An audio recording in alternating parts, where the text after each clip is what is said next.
Hello mga idol, kamusta na kayo dyan? So, may nagtanong sa atin gaano raw kalaki yung barko ko, idol, no?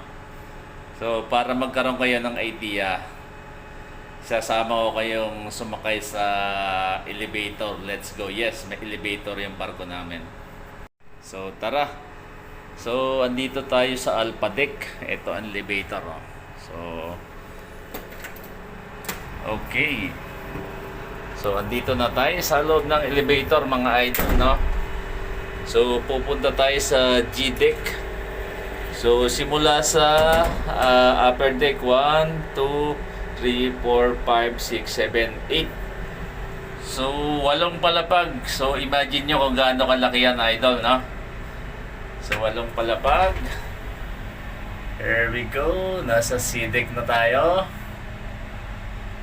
Okay. So, E-Deck.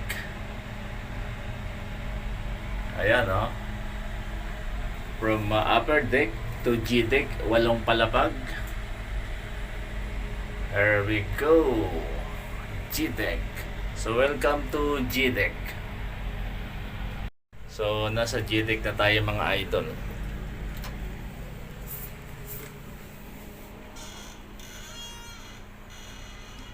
So, ayan, accommodation sa G-Deck.